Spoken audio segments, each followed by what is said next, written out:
Assalamualaikum warahmatullahi wabarakatuh. Kami dari kelompok 7 ingin mempresentasikan hasil kerja kelompok kami tentang HACCP, produk makanan kue lapis legit. Berikut nama anggota kelompok kami. Saya Nurini Afifah dan rekan saya Riki, Salma Dwi Daniza, dan Serlina Adung. Tujuan penulisan dokumen ini adalah dengan adanya dokumen ini dapat membantu para pembaca untuk mengetahui lebih tentang HACCP dari kue lapis legit. Tujuan penulisan dokumen ini bagi kami adalah sebagai sarana acuan untuk menguji diri selama mendapatkan ilmu atau teori yang diberikan saat pelajaran Hygiene and Sanitation berlangsung di bangku kuliah semester 4, dan dokumen ini dijadikan sebagai persyaratan nilai tugas kelompok. Lapis legit atau piku adalah salah satu jenis kue basah tradisional dari Indonesia. Kue ini pertama kali dikembangkan pada masa kolonial Belanda di Indonesia yang terinspirasi dari kue lapis Eropa. Kami mengangkat judul ini karena kue lapis legit merupakan kue yang unik dan belum banyak orang yang mengetahui keberadaan tentang kue lapis legit ini. Maka dari itu, dengan adanya dokumen ini kami mengharapkan agar kue lapis legit dikenal oleh masyarakat. Pada slide ini, saya akan menjelaskan bahan baku yang dipakai dalam pembuatan kue lapis legit. Bahan baku yang pertama adalah telur ayam, gula halus, susu kental manis, mentega, tepung terigu, dan ragi. Serta bahan bumbu yang dipakai adalah cengkeh, kapulaga, kembang pala. Identitas target pembeli adalah kelompok ibu rumah tangga. Cara pembuatan kue lapis legit. Yang pertama, siapkan loyang berbentuk bujur sangkar, alas dengan kertas minyak, lalu oles dengan mentega. Yang kedua, kocok mentega hingga lembut dan mengembang. Yang ketiga, gula halus dan kuning, telur dikocok dengan hand mixer sampai mengembang. Yang keempat, di mangkok terpisah, kocok putih telur hingga mengembang. 5. Campurkan putih telur yang sudah mengembang dengan kuning telur yang sudah dikocok. 6. Tuangkan 30-35 adonan ke dalam loyang hingga membuat satu lapisan kue. 7. Panggang dalam oven yang sudah dipanaskan sebelumnya dengan api dari atas sampai kuning keemasan. 8. Keluarkan dari oven, olesi sedikit mentega untuk aroma. Tuangkan lagi 30-35 adonan untuk membuat kue lapisan baru. 9. Ulangi hingga membentuk 30-40 lapisan untuk satu loyang. Pada slide ini saya akan menjelaskan tentang identifikasi HACCP terhadap bahan baku. Yang pertama ada penerimaan bahan baku. 1. Telur ayam memiliki bahaya mikrobiologi dengan jenis bahaya mudah busuk yang diakibatkan oleh sumber bahaya globulin dan keratin. Tindakan pencegahan yang harus dilakukan adalah simpan di suhu ruang agar tidak cepat busuk. Probabilitas telur adalah medium, keparahan medium, tetapi sangat signifikan. 2. Gula halus memiliki bahaya fisik dengan jenis bahaya mudah meleleh yang diakibatkan oleh sumber bahaya suhu panas. Tindakan pencegahan yang dapat diambil adalah jauhkan dari tempat yang panas agar tidak meleleh. Probabilitasnya adalah high, keparahannya high tetapi tidak signifikan. SKM atau susu kental manis memiliki bahaya mikrobiologi dengan jenis bahaya mudah membeku yang diakibatkan oleh suhu dingin. Tindakan pencegahan yang harus diambil adalah simpan dalam suhu ruang. Probabilitasnya dari susu kental manis adalah high, keparahan high tetapi non signifikan. 4. Terigu memiliki jenis bahaya mikrobiologi. Jenis bahaya ini mudah busuk atau berjamur. Sumber bahaya ini ditimbulkan oleh bakteri, sehingga tindakan yang harus diambil adalah menyimpan di tempat kering. Terigu ini memiliki probabilitas medium, keparahan medium, tetapi signifikan. 5. Mentega memiliki jenis bahaya mikrobiologi yang mudah meleleh. Sumber bahaya dari ini adalah karena suhu panas. Tindakan yang dapat diambil dari hal ini adalah menyimpan di tempat suhu ruang sehingga tidak mudah meleleh. Probabilitas dari mentega adalah high, keparahan high tetapi non signifikan. Yang kedua ada penerimaan bahan bumbu. Yang pertama adalah cengkeh, kapulaga, kembang pala, dan kayu manis. Keempat ini tidak memiliki bahaya mikrobiologi dengan jenis bahaya yang sama, yaitu bakteri yang mudah busuk.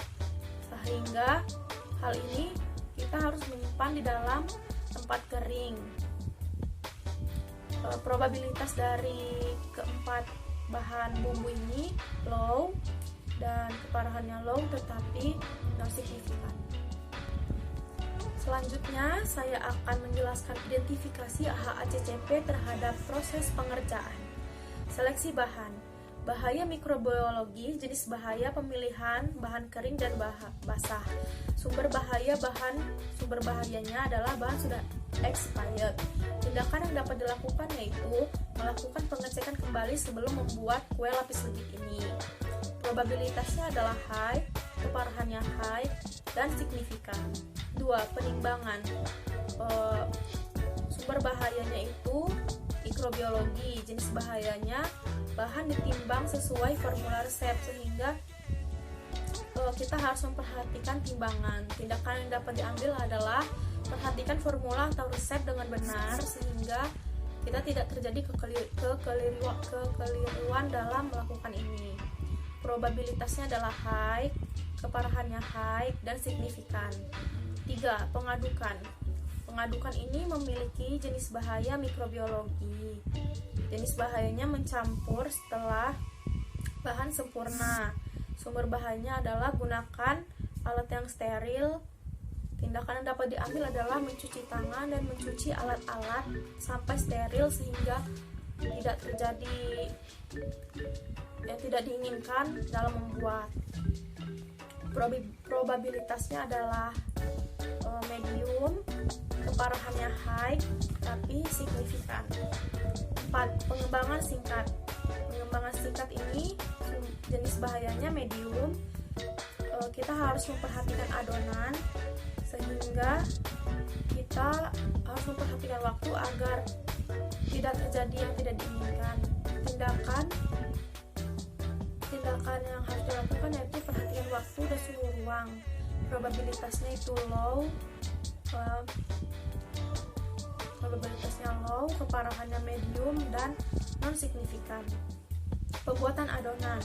Jenis pembuatan adonan yaitu mikrobiologi. Jenis bahaya adonan sudah siap dicetak. Sumber bahayanya pastikan semua adonan sudah benar sehingga tidak ada yang keliru. Probabilitasnya high, keparahannya high dan signifikan. Peragian, ragi tidak dapat berfungsi. Itu jika ragi tidak berfungsi, tindakan yang dapat kita ambil adalah mencoba ragi sebelum membuat. Jadi kita tahu bahwa ragi itu masih berfungsi atau tidak, karena jika ragi tidak berfungsi, itu adonan tidak dapat mengembang dengan baik. Probabilitasnya high, keparahannya high, dan itu sangat signifikan untuk dalam pembuatan lapis legit. Pencetakan ini mikrobiologi, sehingga tidak muncul garis jika salah mencetak.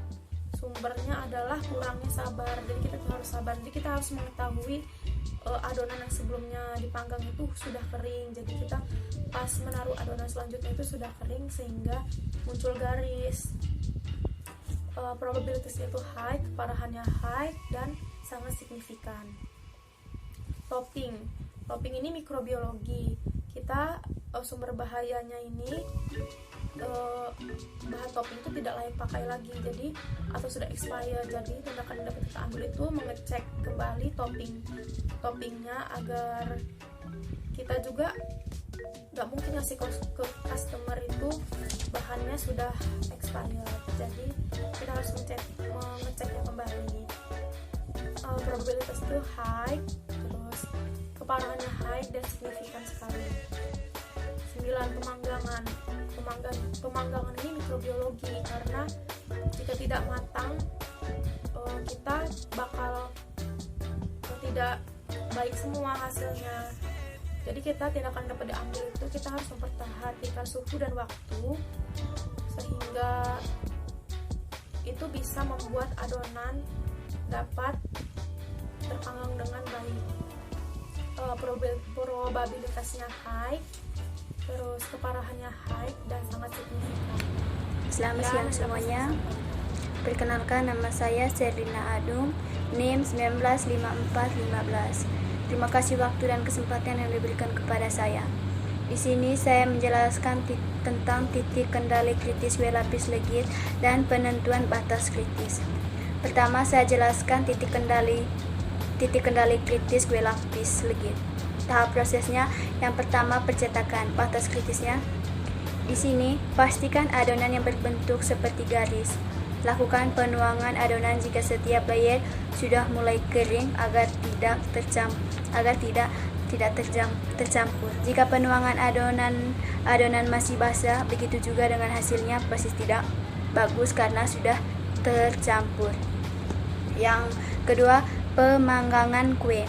Di sini kita lakukan pemanasan oven 200 Celcius. Perhatikan suhu agar jangan sampai turun di bawah 200 Celcius dan tidak boleh naik di atas 200 Celcius. Gunakan api di atas untuk pemanggangan setiap lapis kue. Yang ketiga, pemberian topping kue. Di sini kita memberi topping harus dipastikan tidak expired atau tidak berjamur. Karena biasa topping yang digunakan berbahan basah dan mudah membusuk. Contohnya seperti keju. Yang kedua, penentuan batas kritis. Tahapan proses.